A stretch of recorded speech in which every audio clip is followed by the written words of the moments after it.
అల్లాహ్ సుబ్హానహు వ తఆలా అంటున్నాడు, వమా అర్సల్నాక ఇల్లా రహ్మతల్ లిల్ ఆలమీన్, ఈ ప్రవక్తను మేము సమస్త లోకాలకు కారుణ్యమూర్తిగా చేసి పంపాము.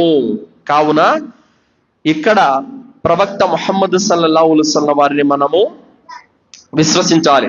సహీ ముస్లిం 153వ హదీసు, ప్రవక్త సల్లల్లాహు అలైహి వసల్లం వారు అంటున్నారు, నా ప్రాణం ఎవరి చేతిలో అయితే ఉందో ఆ అల్లాహ్ సాక్షిగా చెబుతున్నాను, ఏ యూదుడైనా ఏ క్రైస్తవుడైనా ఏ మతం వాడైనా సరే నేను అల్లాహ్ తరపు నుండి వచ్చానని తెలిసిన తర్వాత విశ్వసించకుండా ఎవడైతే మరణిస్తాడో అతడు సాఫల్యం పొందలేడు. ముహమ్మద్ సల్లల్లాహు అలైహి వసల్లం వారు వచ్చిన తర్వాత ఆయన విశ్వసించకుండా ఎవరైతే చనిపోతారో వాళ్ళు స్వర్గానికి వెళ్ళలేరు. ఈరోజు క్రైస్తవులు యూదులు ప్రవక్త ముహమ్మద్ సల్లల్లాహు అలైహి వసల్లం వారిని నమ్మడం లేదు, కాబట్టి వాళ్ళు మోక్షం పొందలేరు, వాళ్ళు సాఫల్యం పొందలేరు. ఎవరైతే అల్లాహ్ను తమ ప్రభువుగా, ఇస్లాంను తమ ధర్మంగా, ప్రవక్త ముహమ్మద్ సల్లల్లాహు అలైహి వసల్లం వారిని తమ ప్రవక్తగా గుర్తిస్తాడు, విశ్వసిస్తాడు, అలాంటి వానికి మోక్షం ఉంది. సూరా నిసా 170వ ఆయతలో అల్లాహ్ అంటున్నాడు, యా అయ్యుహన్నాస్, ఓ మానవులారా, ఖద్ జాఅకుముర్ రసూలు బిల్ హక్కి మిర్ రబ్బికుం, మీ ప్రభు తరపు నుండి సత్యాన్ని తీసుకొని ఒక ప్రవక్త మీ వద్దకు వచ్చి ఉన్నాడు. ఫఆమిను ఖైరుల్ లకుం, మీరు గనక విశ్వసిస్తే ఇది మీకే మంచిది.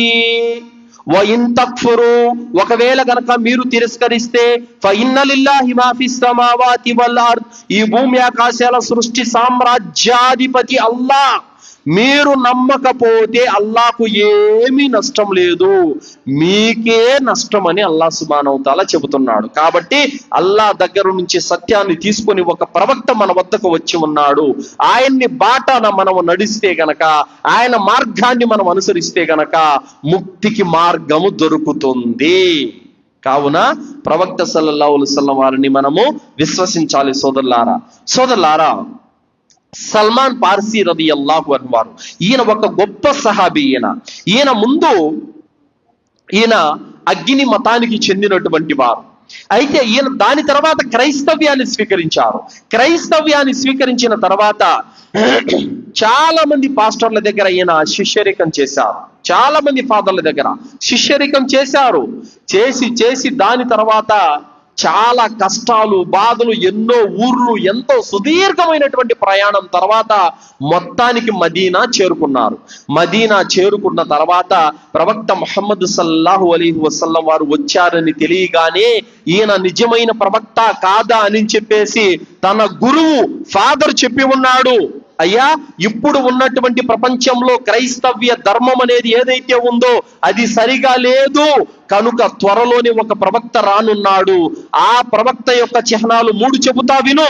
అదేమిటంటే ఆయన సదకాలు తీసుకోడు, దానాలు స్వీకరించాడు, కానుకలు స్వీకరిస్తాడు, మరియు 2 భుజాల మధ్యన దైవ దౌత్యపు ముద్ర ఉంటుంది. ఈ 3 ఆయన చిహ్నాలు. ఇది గుర్తు పెట్టుకొని తన గురువు ఒక ఫాదర్ చెప్పి ఉంటాడు ఈ విషయాన్ని. సల్మాన్ పార్సీ రదియల్లాహు అన్హు వారు ప్రవక్త ముహమ్మద్ సల్లల్లాహు అలైహి వసల్లం వారు కూబా వచ్చారని తెలియగానే ఖర్జూరాల మూట తీసుకెళ్లి, ఓ ప్రవక్త, ఇది మీ శిష్యులకు మీకు దానంగా ఇస్తున్నాను అన్నారు. ప్రవక్త సల్లల్లాహు అలైహి వసల్లం వారు సహాబీలకు అందరికి పనిచేశారు, ఆయన తినలేదు. ఒకటి నిరూపణ అయింది.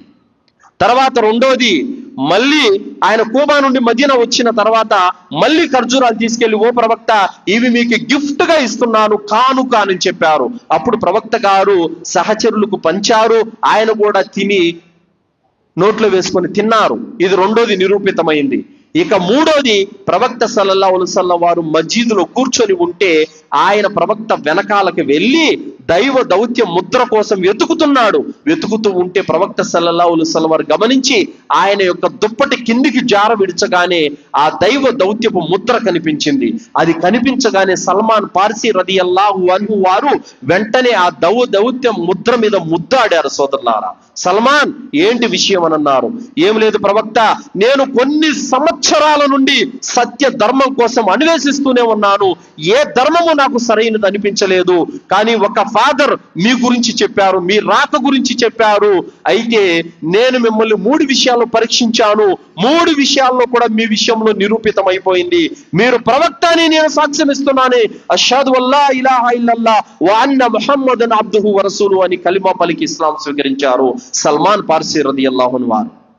సోదరులారా, ఏ మతం వాడైనా, ఏ వర్గం వాడైనా సరే అల్లాను, అంతిమ దైవ ప్రవక్తను విశ్వసించినారంటే అలాంటి వారు విశ్వాసులుగా మారిపోతారు. అలాంటి వారి పాపాలు క్షమించబడతాయి, అలాంటి వారి పాపాలు పుణ్యాలుగా మారిపోతాయి. అందుకు మనకు ప్రతిఫలంగా అల్లా మనల్ని నరకం నుండి కాపాడి స్వర్గంలో ప్రవేశింపజేస్తాడు. ఇది అసలు సిసలైనటువంటి సాఫల్యం.